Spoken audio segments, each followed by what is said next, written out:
Welcome to the Sangani Show, where we will talk about everything health, wealth, and wisdom. I came to the US in 1983 from Mumbai, India with $10.45 in my pocket and with a big dream in my heart. Now, I'm a practicing cardiologist, a businessman, an entrepreneur, life mentor, and most importantly, a dad. I have lost some, I won some. But every time I lost or won, I learned even more. And my success has not been easy, but finally I made it. And my next mission is to help you do the same. Learn from my experiences, and that is life is a business. Hello, and welcome to the Sangani Show. My name is, you guessed it, Dr. Bharat Sangani, your favorite doctor and your host. Today we are going to talk something that is very dear to my heart. First of all, it's hard for people to work hard. But then after you filter those people, there are lots of people who work harder. But not everybody is successful in one manner or the other. So then the question comes is, what is better, to work harder or work smarter or create a combination of it? And all my life I have tried to accomplish that myself. And just to be perfectly honest, a lot of times I feel I fall short, and I keep working towards that goal of working a lot smarter than harder. But one person who I really respect, and he's also not unknown to my viewers. He has been on this show before.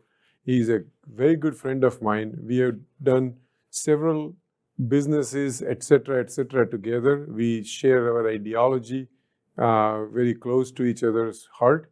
And he has kindly consented to address this issue with me today.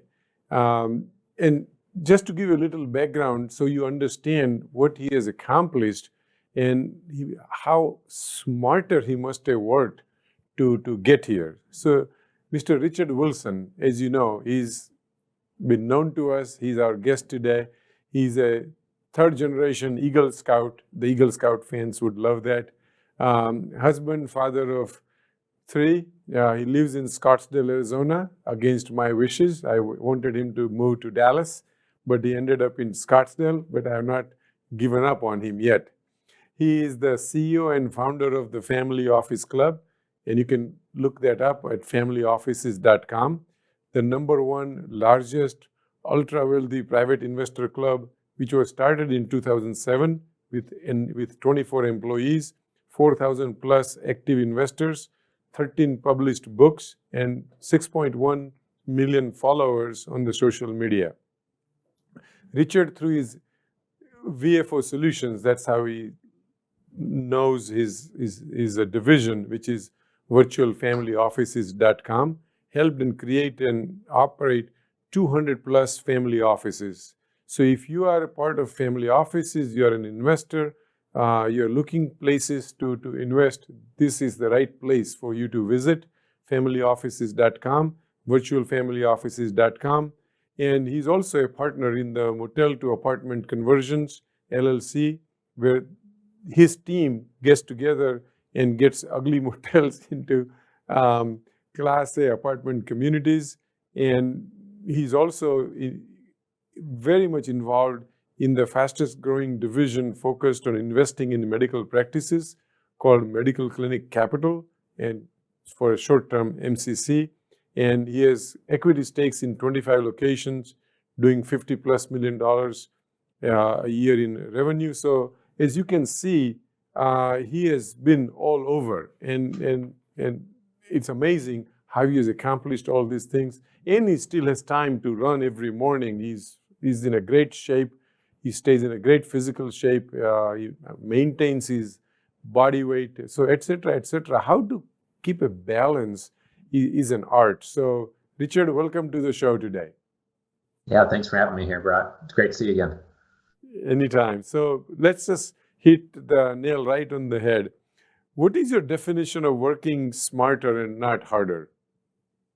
I think it requires working harder on becoming smarter.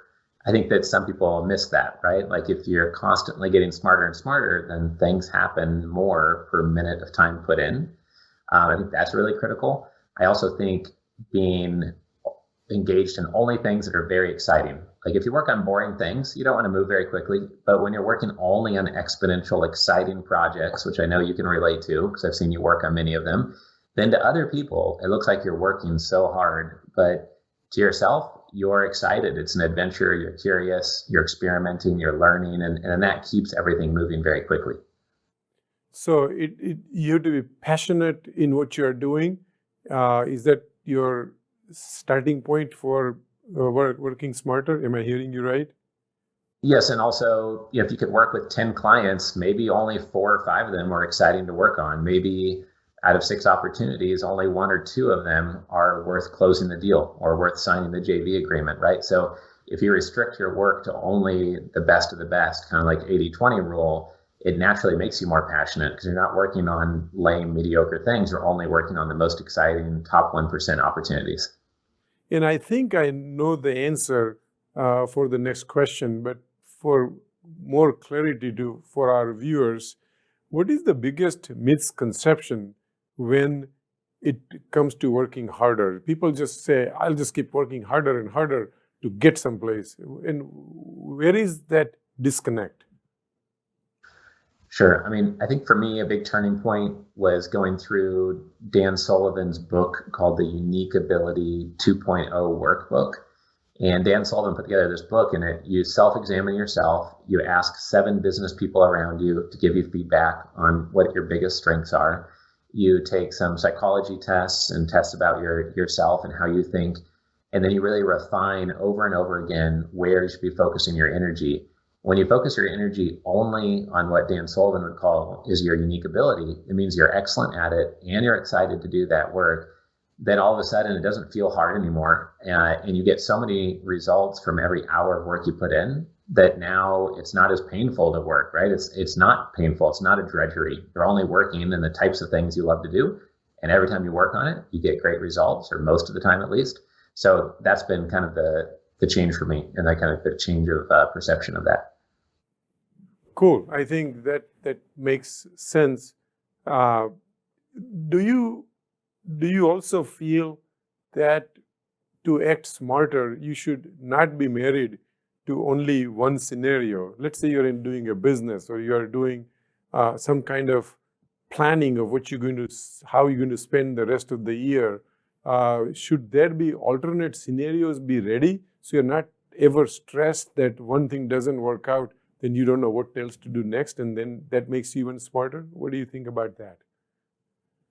Yeah, I think not only scenarios of what you could do in your business, but also what you're going to do with your time, or what deals are going to work out or not work out. Like you and I have sourced and structured and negotiated deals together, and we know some that we wish would have worked, didn't work, and we can't control that. And others worked that we're surprised that they did, perhaps. And so I always like I look at it like a totem pole of having 15, 20, 100 different potential opportunities. Just like if you had 100 apples on a table, it's better because then you can choose the apple which is most ripe and looks the juiciest, and have other options of other good apples on the table. If you only have 4 apples to choose from, what are the chances you're even having a good apple? And then one goes away, and now you have the scarcity mindset that there's only 3 left or so, right? So that's how I look at it. Like you always want more things to do than you could possibly get done with your time, because then you only do the most important things. I think I hear you saying, and probably that would be the answer to the next question too, is you do so many things. And and you've always answered my emails. You've always answered whenever I've tried to reach out to you. And that's the case. Everybody whom I've talked to about you, they say the same thing. That means you don't let a ball drop. But even if it is dropped, it's not for too long. And we all are guilty of doing that. But I've rarely seen you do that. So tell me, how do you determine how to address and not always stay ahead of the game? Sure. Well, one thing is because I'm excited about what I work on, when I'm flying in first class, usually I'm the only person working. I guess everybody else got all their work done or they're not working on anything exciting. But for me, I'm always trying to make progress on the exciting projects we're working on, right? So it doesn't matter whether it's an overseas flight or if it's a domestic flight that's just for an hour or 3 hours. Like I'm usually the only person working, and I'm usually knocking out emails, proposals, projects, getting back to a client, joint venture partner. The other thing, though, is I look up to you, Bharat, and how you'll reply with a sentence and a half that moves the issue forward. It tables the issue until you get the information you requested from them. And I've been trying to tell myself to write more emails that are as concise as yours. That's one thing I'm trying to get better at.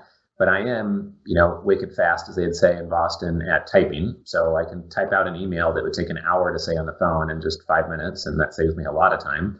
The other thing is I send hundreds of audio messages a week. So I use WhatsApp, I use Slack. Sometimes on text message, I'll send an audio message, but it's more clunky. But we're sending those back and forth between attorneys, partners, joint venture partners, employees, team members, family members.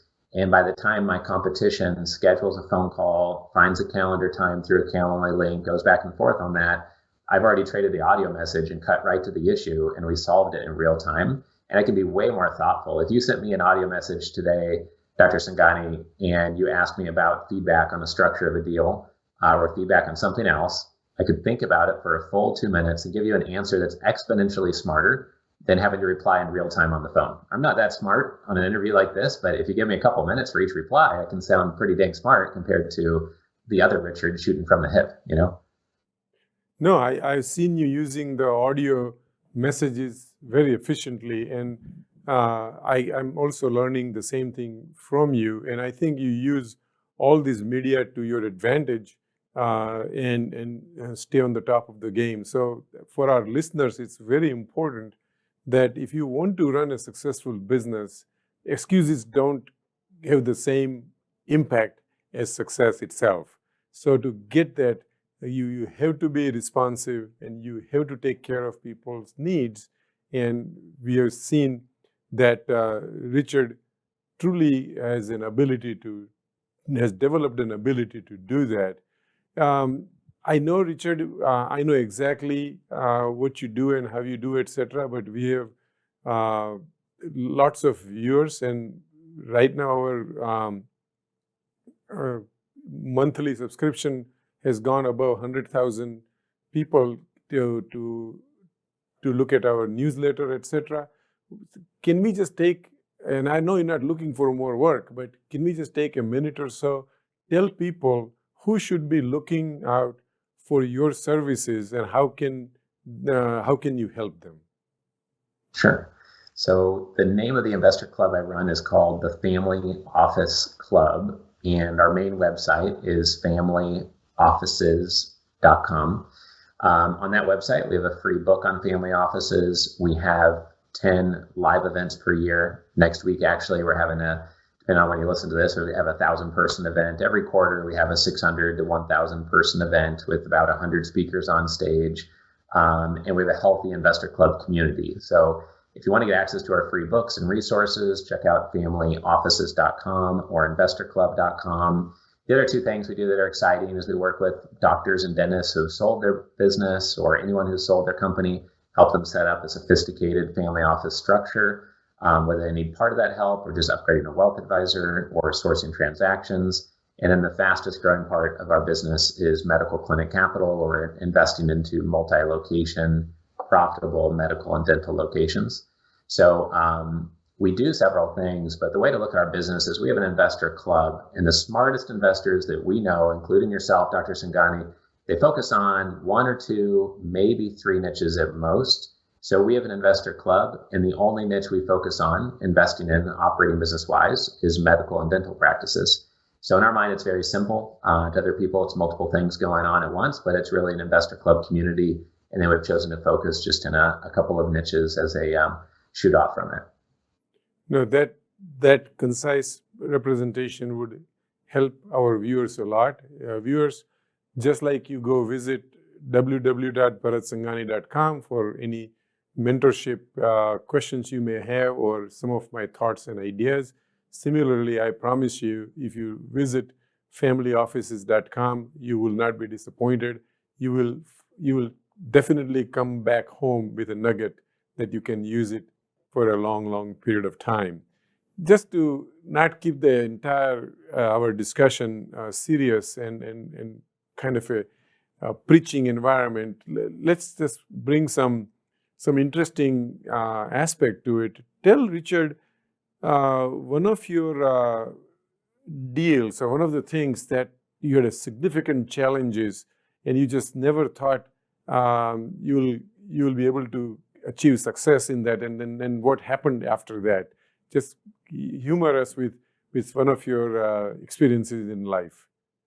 Sure. Well, one was that in 2008, I had the idea to buy billionaires.com because I thought, oh, it'd be interesting to own that, interview 100 billionaires, get 3 insights from each of them, and really become smarter myself while sharing that knowledge with my community and see if we couldn't build a community or a network of billionaires over time, as crazy as that sounds. And so we started negotiating that in 2008.